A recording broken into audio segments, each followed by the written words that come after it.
years na overdue sa bilis. Dito sa video ito, i-share ko sa inyo yung mga experience ko sa kanila, kung sila ba ay nang-aharas, sila ba ay makulit, ano ba yung pwedeng gawin kung sakaling ganito, nagkakaproblema, pataas ba talaga yung interest o yung mga penalties nila na chinya-charge sa akin. In my experience po ito, hindi po experience ng iba. Pero bago ang lahat, maglalambing po ako na pakisuportahan po ang aking channel, Johnny Depp, para sa mga honest Ola reviews. At disclaimer, hindi po ako nanghihikayat na mangutang kayo sa mga Ola. Ako po ay sumisilip upang pakita ko lamang po sa inyo kung anong proseso ko na ng pagpapautang at ang proseso ko ng kanilang paniningil para magkaroon ako sa inyo ng shared real experience at tamang expectations dito sa mga online lending apps. At maglalambing ako sa inyo na pakipollow po. Okay? Malaking tulong po ang pag-like, malaking tulong din po ang pag-share. At para updated sa mga Ola reviews, pakihit lang po yung notification bell, okay? Okay, ito po. Pakita ko lang sa inyo yung email sa akin ni Bilis. Update ko lang po kayo for 3 years overdue dito sa kanila, okay? Umiiyak na yung ibon. Nakakalungkot na isipin, pero okay po to para sa akin, ha? Medyo, kung sa iba hindi siya okay, mamaya, bibigyan ko sa inyo ng advice sa mga ganito.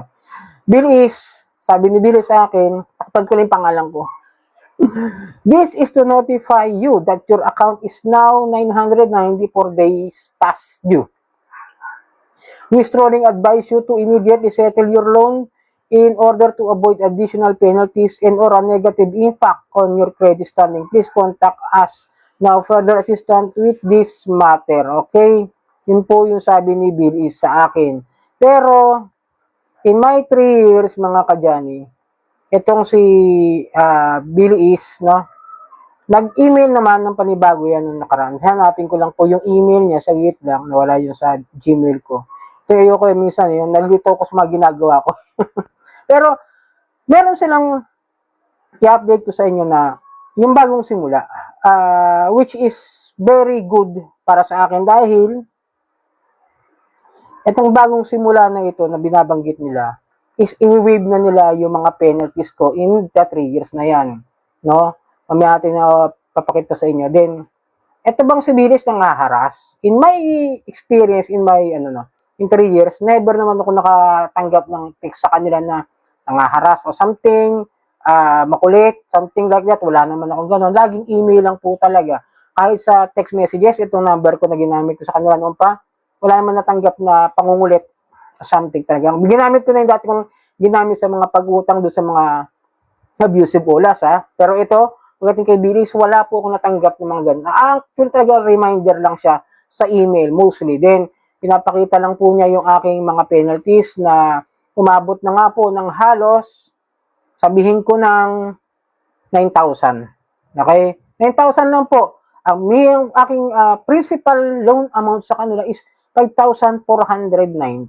Ayan, pakita ko po sa inyo, ha, para maliwanagan kayo na ito po yung aking experience sa kanila. In 3 years yan, ha, kaya hindi ko siya pwedeng i-compare kay Cash Express na sobrang diretso ko na gahaman, ganid sa tubo. Unlike Bilis na yung 5,490 na dagdagan lamang ng almost 4,000 lang talaga yung naging penalties ko. Okay?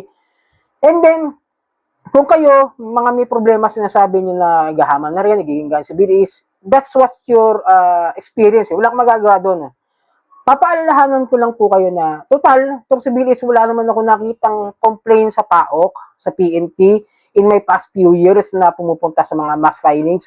Never ako nakakita na nireklamo si Bilis. Okay, lilinawin ko lang, ha, kung may problema po kayo sa interest at sa penalties nila, mas mabuti, I will advise to you na mag-contact na lang kayo sa customer service. Alamin nyo kung bakit ganun kalaki. Baka kasi meron kayong hindi binabasa dyan, meron kayong hindi naintindihan dyan sa pag-utang. Tandaan nyo kasi ito nagiging problema kadalasan ng mga borrower. Hindi inaalam kung magkano yung magiging penalty charges kapag ka nag-overdue. Magugulat na, ay, oh my God, what a laki! Diba? Ganon tayo eh. Ako nagtuturo ko sa inyo na aralin nyo muna. Baka may hindi nyo pala kaya yung overcharge, yung penalty charges nila. Magugulat yung magre-reklamo tayo. Ako, in my experience sa mga Ola within these few years, no, hindi ako nagre-reklamo sa interest eh. Hinihintay ko na lang sila magbigay ng principal amount offer. Tulad niya, si Bilis, binigyan ako ng isa ako sa mga nabigyan ng mga bagong simula offer. Baka kayo, yan hintayin nyo, baka mabigyan ka din kayo, no? Imbis na ano tayo, kasi alamin muna natin, kasi baka may pagkakamali din tayo. Ako, inaamin ko lagi yung mga pagkakamali ko in my part. Na talagang, ang pagkakamali ko is hindi nakakapaghulog. Kahit na alam ko na, yung i-charge sa akin, once na nag-overdue ako doon, tinanggap ko yun, tatanggapin ko ng maluwag. Kung gusto nila ako isampahan ng kaso, sampahan nila ako ng kaso. I will face the consequences of my penalties sa hindi pagkakahulog monthly sa pagkakaroon ng penalties sa kanilang lending companies. Yun po ang gusto ko ipayo sa inyo. Kaya ako minsan hindi ako sumasagot kapag medyo emotional yung comment ninyo about sa isang OLA. Well, ako agalit din naman ako sa mga overcharge na mga online lending apps. O example mo dyan, si Cash Express, si Mocha na 7% daily interest, sila Finbro na yung mga electronic doctor pa, kuno-kuno para lang makakuha mo yung utang, di ba? Something like that, no? But bill is, for me, in my shared experience, mas okay na sa akin yung 3 years, tsaka lang nagdoble. Unlike sa iba, na monthly, triple. Okay? So ngayon, babayaran ko ito, susubukan ko talagang i-apply itong bagong simula na offer nila na balik sa simula and then installment pa siya. No? I-update ko po kayo kapag nag-file na ako rito ng payment sa kanila dito sa kanilang bagong offer, no? Pero share ko sa inyo, never po ako nakaranas ng harassment sa kanila. At ito po yung isa sa mga OLA na talaga nasubukan ko in 3 years na never akong nagkaroon ng problema ng panggugulo, pagbabanta o pamamahiya o yung unfair debt collection practices. So sana nakatulong ang video ito. Muli maglalambing ako na pakisubscribe po ang aking Johnny Depp. Malaking tulong po ang pag-like, malaking tulong po ang pag-share at para updated po kayo sa mga honest OLA reviews ay pakihit lang po yung notification bell. Maraming pong salamat sa ulitin.